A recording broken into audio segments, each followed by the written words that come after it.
Bom dia, meus irmãos, a graça e a paz de Jesus. Estamos aqui para mais uma aula sobre discipulado. Vamos começar com uma oração. Feche seus olhos aí na tua casa. Vamos ter um momento de oração. Vamos agradecer a Deus por essa manhã. Amém?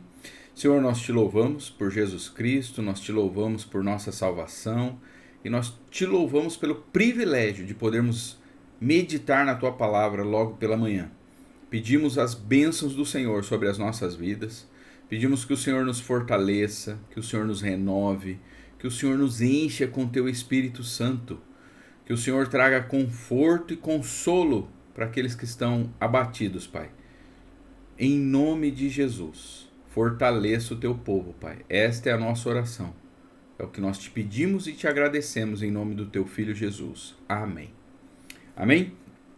Então nós estamos hoje na sexta aula sobre discipulado. Se você ainda não assistiu, assiste as outras lá, tá? Para que você tenha uma compreensão maior. E como de costume, nós vamos começar com uma pergunta. Como podemos fazer discípulos de Cristo? E aí você responde aí no chat, tá? Eu vou dar um tempinho, vou marcar aqui alguns minutos para que você responda, ok? E eu vou estar participando também junto com vocês aí no chat, tá bom? Então, como podemos fazer discípulos de Jesus? Como? Se você já participou das outras aulas, você pode colocar o que você já aprendeu, tá?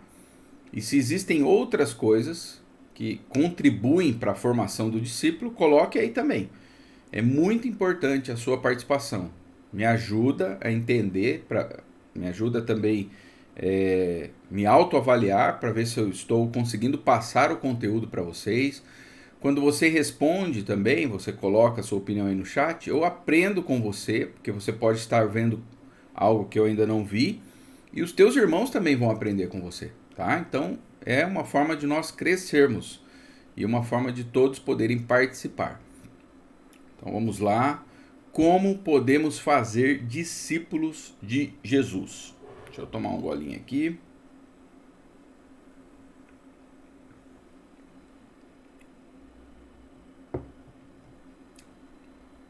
Como podemos fazer discípulos de Jesus? Tá muito bom isso aqui.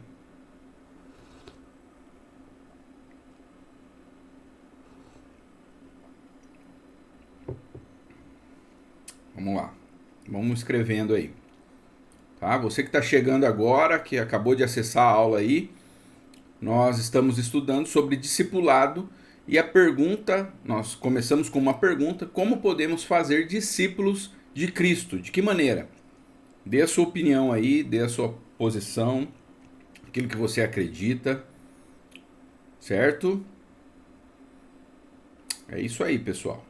Vamos participando.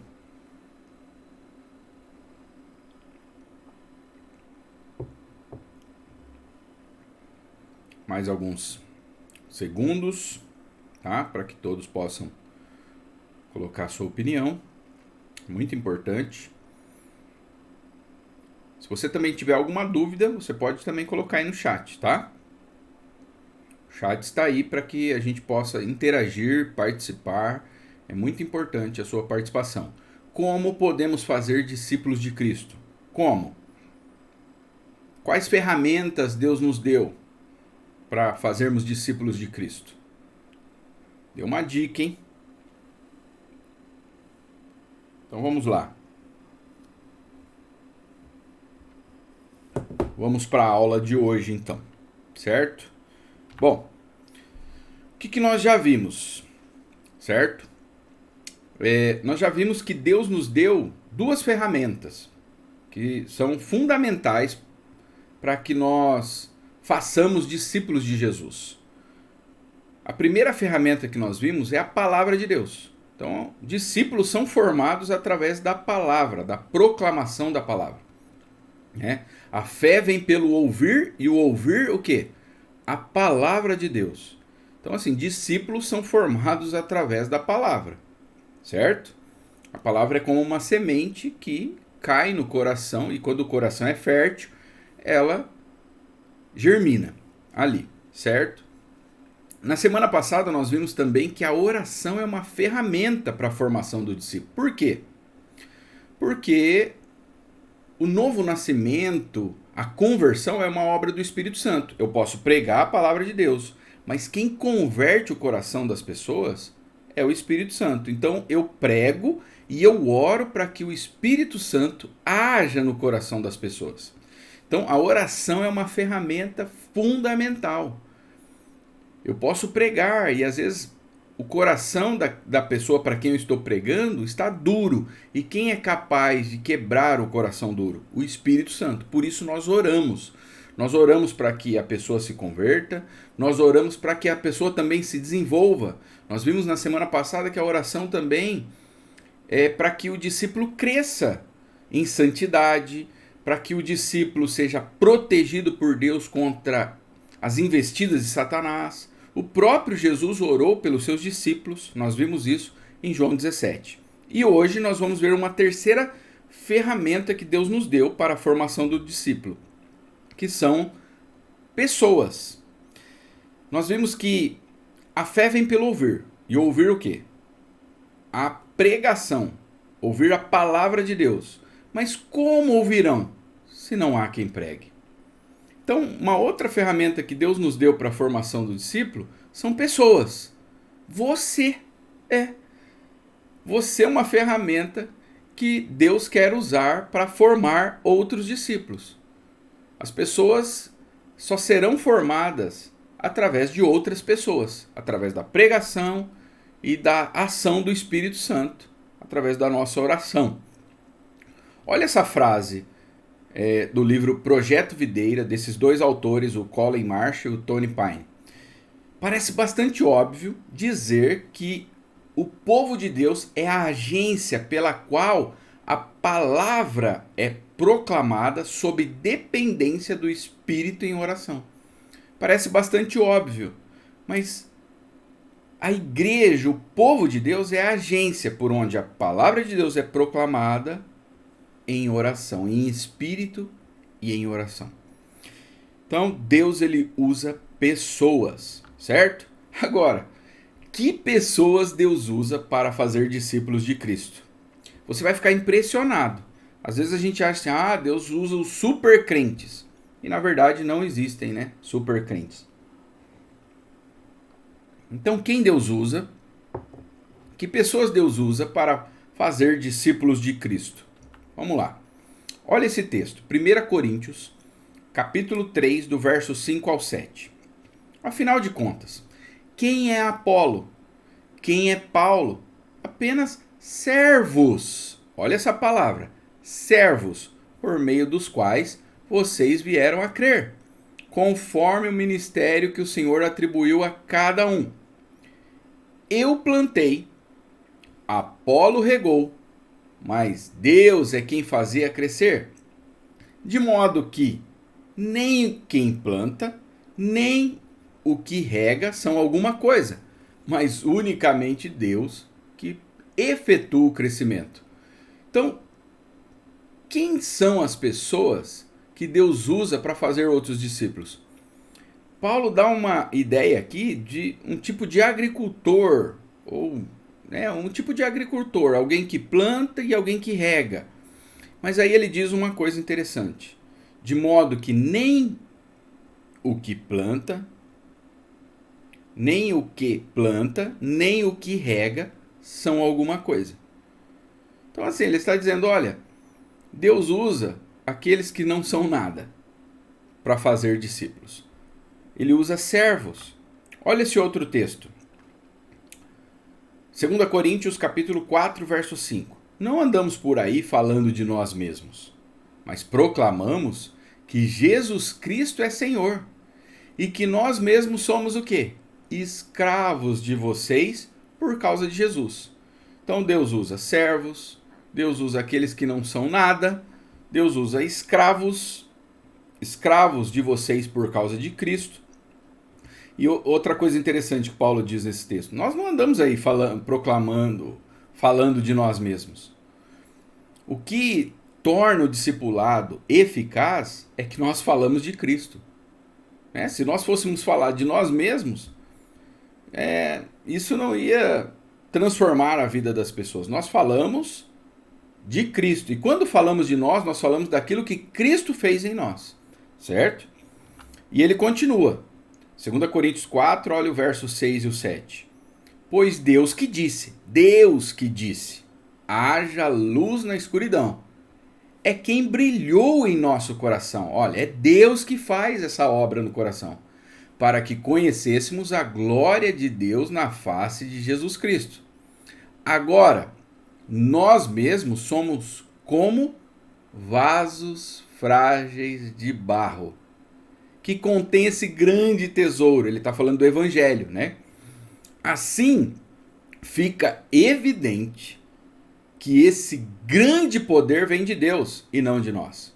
Então, olha só, nós somos servos, nós somos simples agricultores, que um planta, o outro rega, mas é Deus quem faz crescer. Nós somos escravos de Jesus e dos nossos irmãos por amor a Cristo. E aqui Paulo fala que nós somos vasos de barro frágeis. Frágeis. Então, quem Deus usa?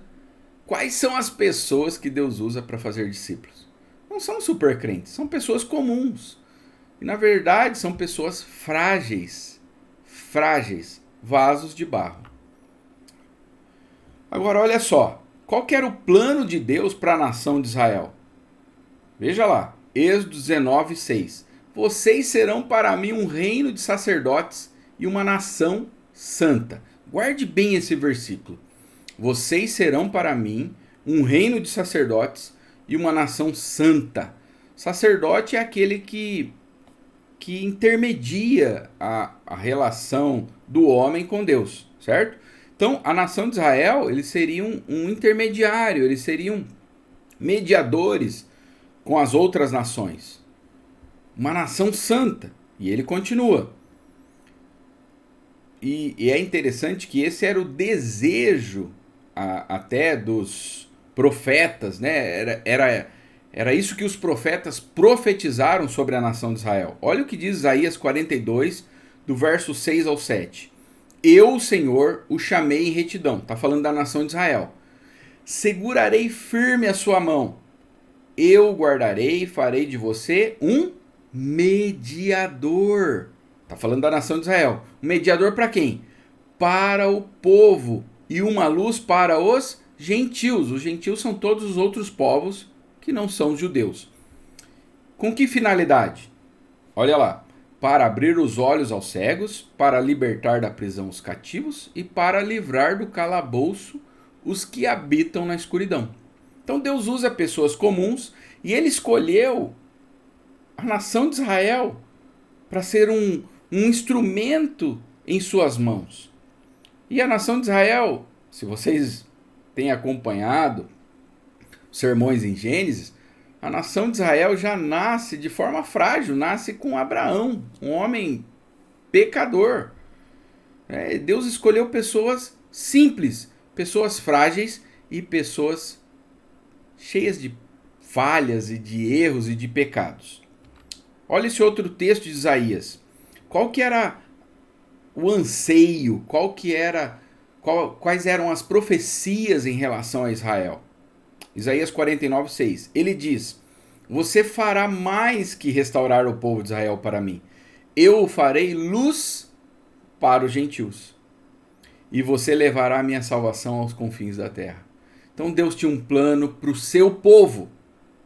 Qual era o plano de Deus para o seu povo? Usá-los para formar outros discípulos, para que levasse o evangelho aos confins da terra, aos confins da terra.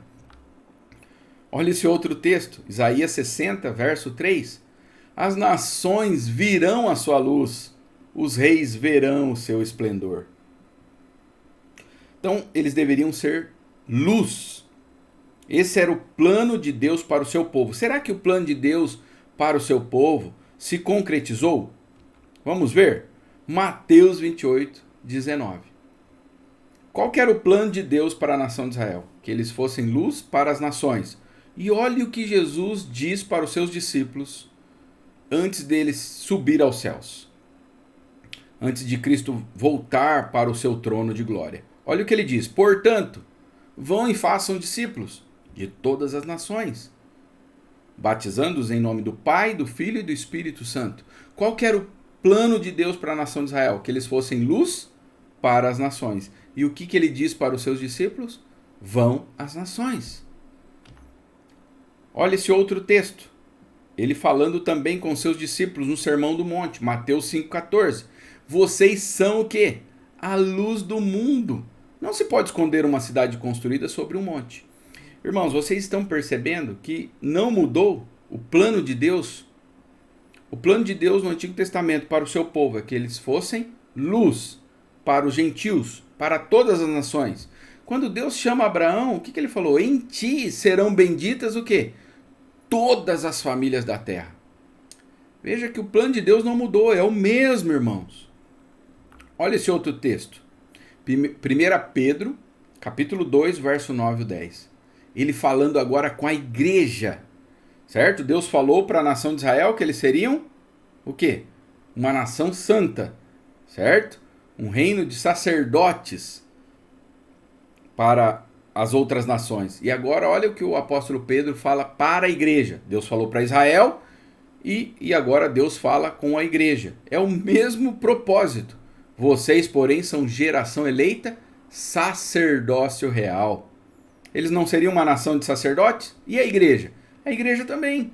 Sacerdócio real, nação santa, povo exclusivo de Deus. Com que propósito?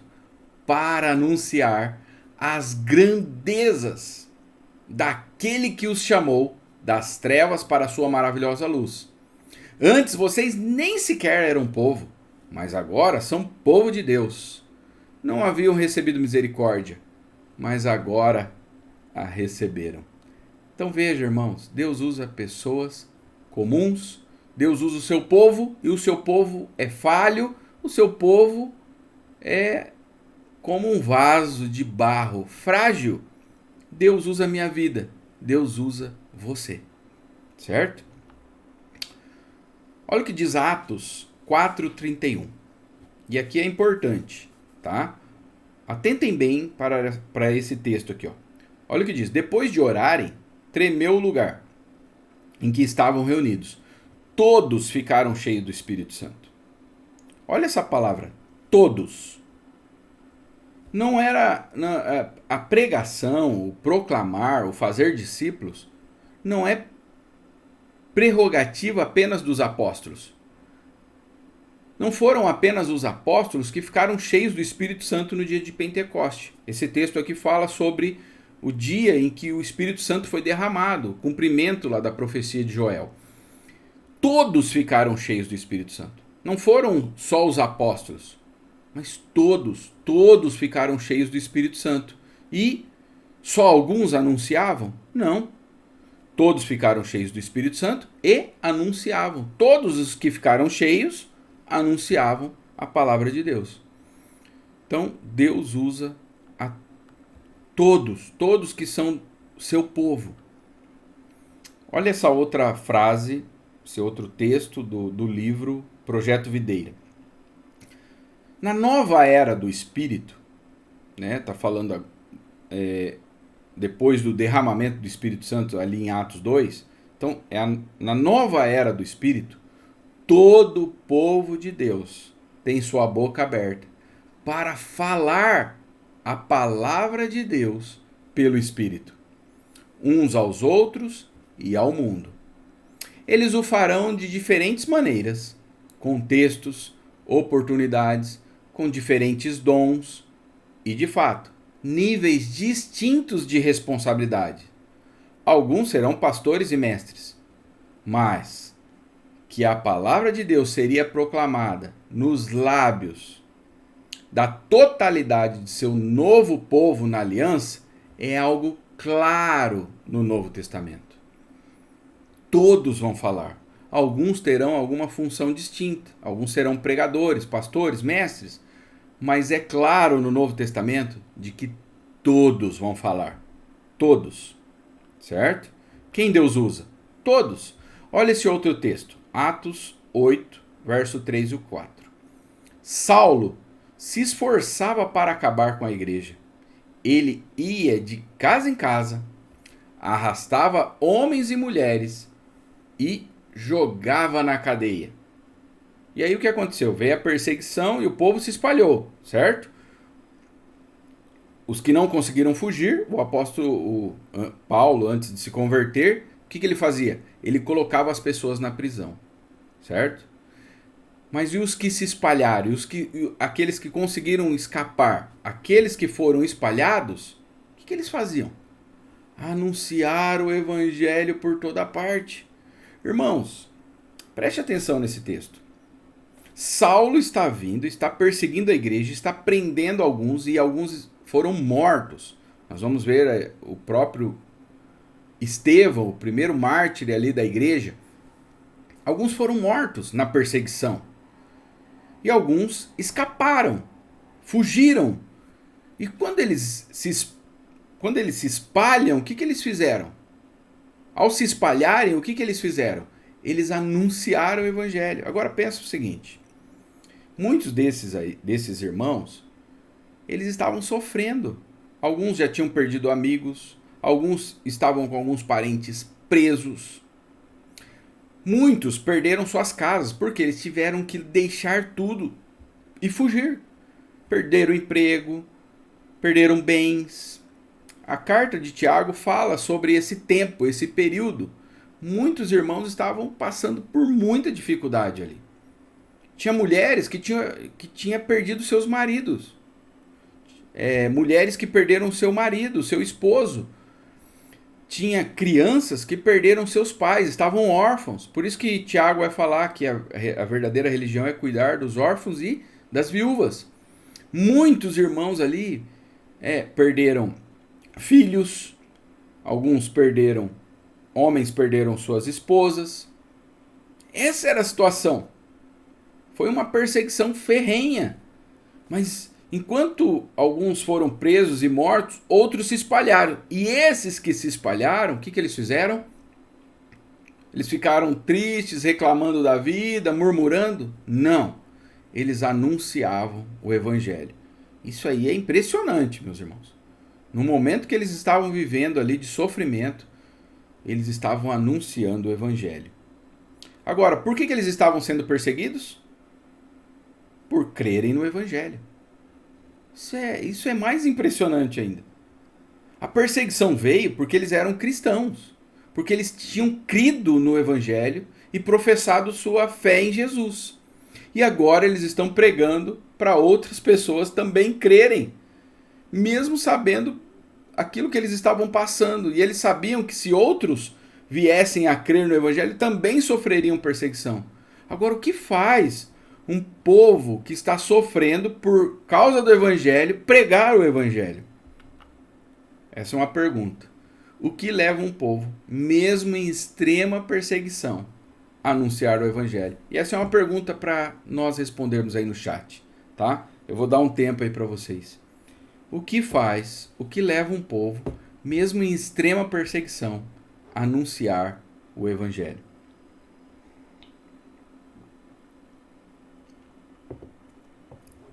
Lembrando que o sofrimento tinha vindo por causa do evangelho. Certo? Mas o que estavam então fazendo esses irmãos anunciar o evangelho? Se eles estavam sofrendo por causa do evangelho. O que levou este povo, mesmo em extrema perseguição, a anunciar o evangelho? E é muito importante isso para nós, principalmente no momento que nós estamos vivendo hoje. Né? Será que nós temos motivos? Será que nós temos um bom motivo para pregar o evangelho? Mesmo no momento de sofrimento que muitos de nós estão passando agora? Será que o sofrimento ele é um motivo para nos calar? O que vocês acham? Responde aí no chat. O que leva um povo, mesmo em extrema perseguição, a anunciar o evangelho?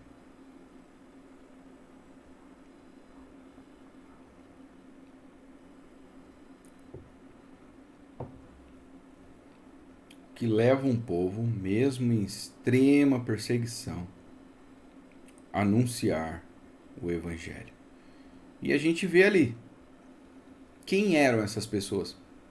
A gente não sabe nem o nome.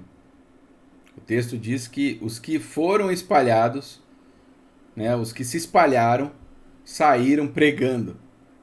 Mas nós não sabemos, eram pessoas anônimas, eram pessoas comuns.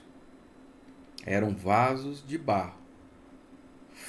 Frágeis vasos de barro. Ok, meus irmãos? O que leva um povo, mesmo em extrema perseguição, a anunciar o Evangelho? O que você acha? O que faz? Porque pensa bem, eu estou sofrendo por causa do Evangelho e eu quero que outra pessoa creia no Evangelho que está sendo o motivo da perseguição que eu estou sofrendo. O que é isso? O que leva um povo a fazer isso? Eles estão sofrendo porque eles creram no Evangelho. E agora eles estão pregando esse Evangelho para que outros creiam também. E provavelmente sofram também perseguição. Para que eles façam isso, é que o que eles ganharam com o Evangelho é muito maior do que aquilo que eles estão sofrendo por causa do Evangelho. Eu vou repetir.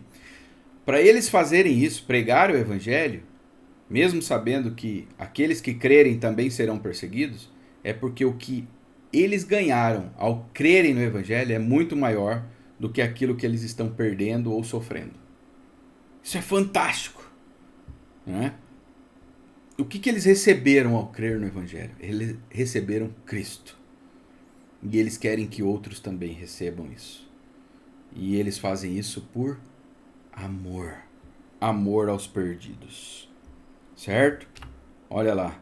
O amor nos leva a pensar nos outros, a cuidar dos outros e a sacrificar nossos próprios interesses pelo bem dos outros. Por que eles pregavam o Evangelho? Por amor. Eles tinham sido amados. Eles tinham recebido misericórdia de Deus. Eles tinham sido tirados do império das trevas. Eles tinham visto a glória de Deus na face de Jesus Cristo e agora eles experimentaram isso. Eles estão sofrendo, mas o sofrimento não pode ser comparado com a glória que eles receberam. E nem com a glória que ainda vão receber, né, na Nova Jerusalém. Então, por causa disso, eles estavam anunciando para outros. Porque eles queriam também que outros fossem salvos assim como eles foram. Eles queriam que outros alcançassem a misericórdia assim como eles alcançaram. E isso eles faziam por amor aos perdidos e amor a Deus também. Certo? Que pessoas Deus usa então para fazer discípulos de Cristo? Que pessoas? Que pessoas Deus usa, irmãos? Deus usa pessoas simples. Vamos ver ali? Servos, Deus usa servos, vasos de barro, frágeis, né? Vasos de barro, pessoas comuns, pessoas comuns e gente em sofrimento. Gente que está sofrendo. Deus usa pessoas que estão sofrendo para pregar o Evangelho. A gente viu isso ali, né? Pessoas que estavam sendo perseguidas por Saulo, pelos fariseus, pelos religiosos, eles, mesmo assim, eles pregavam o Evangelho. Certo? Então, os recursos que Deus nos dá, irmãos, para formarmos discípulos. A palavra de Deus é poderosa. Ela é viva e eficaz. A palavra de Deus, ela transforma as pessoas. A fé vem pelo ouvir e ouvir a palavra de Deus. Então essa é uma ferramenta que Deus nos dá. Uma outra ferramenta é a oração. Eu coloquei prece ali para ajudar a gente a gravar. Por quê? São 4 P's, né? Os 4 P's ali. Então, palavra de Deus, prece. Prece nada mais é do que oração. Então, a oração é uma arma poderosa que Deus nos dá para formarmos outros discípulos. Por quê? Porque é o Espírito Santo que transforma o coração das pessoas. Então, nós temos que clamar a Deus para que Deus transforme. Deus é quem nos livra do maligno. Então, nós temos que orar para que Deus proteja os discípulos, para que Deus dê crescimento aos discípulos. E uma outra ferramenta que nós vimos hoje são pessoas. Deus usa pessoas. Deus usa você. Pessoas comuns. Não pense, mas eu sou tão simples. Deus usa o seu povo. Você creu no Evangelho? Você foi salvo por Jesus? Se você creu no Evangelho e foi salvo por Jesus, você recebeu o Espírito Santo. E nós vimos lá em Atos, todos os que ficaram cheios do Espírito Santo anunciavam a palavra. Todos que tinham o Espírito Santo, que receberam o Espírito Santo, anunciavam a palavra. E o último P aqui da nossa ferramenta, da ferramenta que Deus nos deu para formarmos discípulos, é a perseverança. Irmãos, nós vamos pregar, nós vamos orar, nós vamos permitir, nós vamos nos deixar sermos usados por Deus, nós vamos nos colocar nas mãos de Deus para que Ele nos use, né? Pessoas, então pregação, oração, prece, pessoas, mas nós vamos ter que perseverar, porque não é fácil. Não é fácil. Nós vamos ter que perseverar, pregando, orando, aconselhando. Muitas vezes você vai pregar para alguém e ele não vai se render a Cristo naquele momento. E o que você tem que fazer? Desistir? Não. Continue orando por aquela pessoa. Num outro momento, vá lá, fale de novo da palavra de Deus para ela. E uma hora Deus vai lá e faz a obra. E às vezes, isso leva um tempo. Por isso que nós temos que perseverar. É o trabalho do agricultor. Às vezes ele planta e vem ali, não chove. E o que acontece? Ele perde toda aquela plantação. E ele para de plantar por causa disso? Não, ele planta de novo. E ele ora e ele espera que a chuva venha. E ele continua, certo? Às vezes vem ali ele planta, vem a chuva, e aí vem ali uma erva daninha, vem ali uma praga e acaba com a lavoura. O que ele faz? Ele para? Não, ele continua plantando. Ele continua arando e jogando a semente e orando para que Deus dê o crescimento, tá? Olha esse texto aqui do apóstolo Paulo para o seu discípulo Timóteo. E esta carta do apóstolo Paulo, ele escreveu já perto do fim da sua morte ali, tá? Ele foi condenado à morte pelo governo romano. E o apóstolo Paulo, ele escreve essa carta, alguns dizem até que foi semanas antes da sua morte. Olha o que ele diz, 2 Timóteo 3, 10 e 11. Mas você sabe muito bem o que eu ensino. Ele está falando para Timóteo. Você sabe, Timóteo, muito bem o que eu ensino, como vivo e qual é meu propósito de vida. Conhece minha fé, minha paciência, meu amor e minha perseverança. Irmãos, o apóstolo Paulo, ele era um homem perseverante. Ele pregava várias vezes para as mesmas pessoas. Ele orava pela igreja, ele perseverou no ministério. Sabe quanta perseguição e quanto sofrimento suportei. E o que me aconteceu em Antioquia, Icônio e Listra. O Senhor, porém, me livrou de tudo isso. Timóteo viu a perseguição e o sofrimento que o apóstolo Paulo passou e nem por isso ele parou de pregar o evangelho. Se você está sofrendo hoje, isso não é motivo para que você não anuncie Cristo. Se você recebeu Cristo, Cristo é o maior tesouro da sua vida. E outras pessoas não têm Cristo. Estão condenadas ao inferno, a não ser que elas ouçam a palavra e creiam em Jesus. Então nós temos que perseverar. Olha o que diz esta frase do Paulo Solon, que esse pastor já faleceu há pouco tempo. Olha o que ele diz. Discipulado cristão é algo artesanal. leva tempo e exige paciência, perseverança e abnegação. Não se faz um discípulo transferindo apenas conhecimento. Requer o compartilhar da própria vida. Leva tempo, irmãos. É algo artesanal o discipulado. E olha esta frase do também pastor já falecido Billy Graham. Olha o que ele diz: a salvação é pela graça, mas o discipulado exige renúncia. Nós vamos ter que praticar renúncia, abrir mão, muitas vezes, dos nossos confortos para que outros ouçam o evangelho. Exige renúncia. Não é isso que Jesus fez? Ele abriu mão da sua glória para que você fosse salvo. E agora nós somos chamados também a negarmos a nós mesmos, tomarmos a cruz e seguirmos a Cristo. Nós também somos chamados à renúncia. E muitas vezes nós vamos ter que renunciar muitas coisas para continuar pregando o evangelho, para perseverarmos na pregação. Pergunta: como então podemos fazer discípulos de Cristo? De que maneira, meus irmãos? Lembrem-se dos 4 P's. Vamos lá? Palavra, prece, pessoas e perseverança. De novo, palavra, prece, pessoas e perseverança. A última vez. Palavra, prece, pessoas e perseverança. São ferramentas, são armas que Deus nos deu para pregarmos, para fazermos discípulos de Jesus. Certo? Agora, olha só, um exercício prático para vocês. Certo?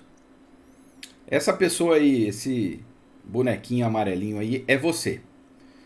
Tente fazer uma lista. Tente, tá?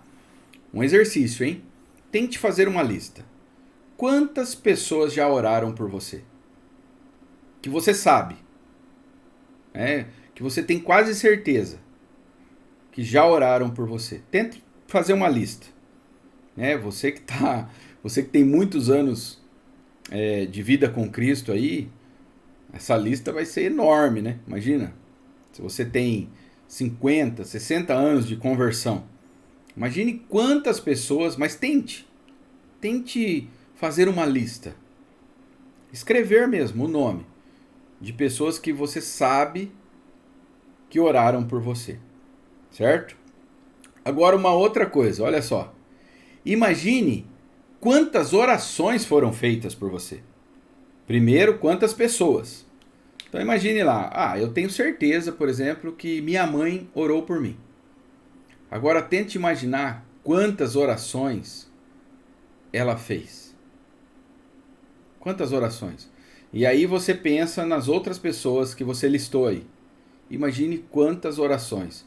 E pense nas que você nem sabe que oraram por você.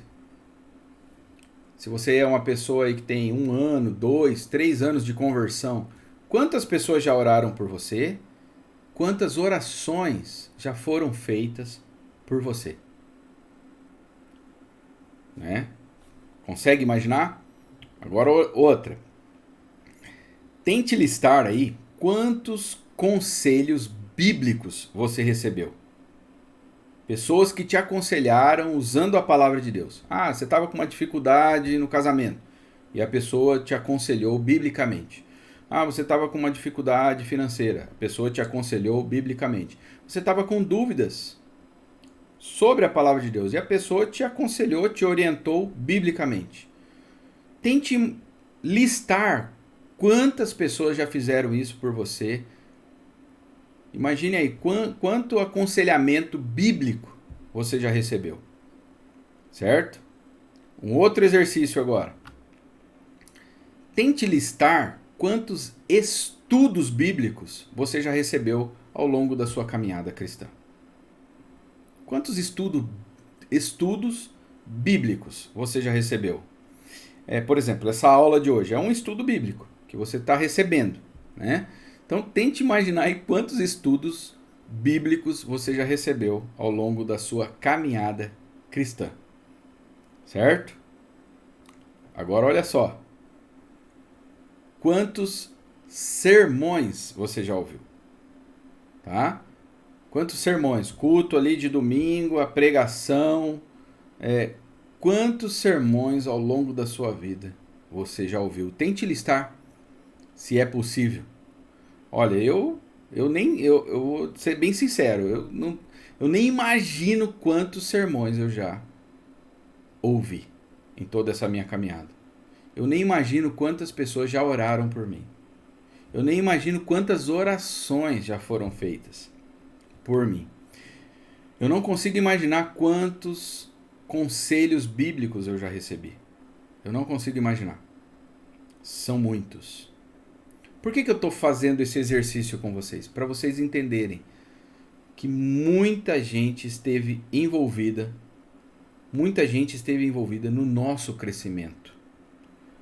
Irmãos, hoje eu sou pastor, né? Eu sou pastor e vai fazer 12 anos que eu pastoreio a Igreja Batista da Graça. 12 anos. Se hoje eu sou pastor, se hoje eu estou firme na presença de Deus, se hoje eu tenho um conhecimento da palavra de Deus, foi porque pessoas oraram por mim, muitas orações foram feitas por mim, muitos aconselhamentos foram dados a mim, muitos estudos bíblicos. Irmãos, quantas pessoas gastaram horas se preparando para preparar uma aula para que eu fosse alimentado? Quantos sermões eu ouvi ao longo da minha vida? Quantas horas de preparo?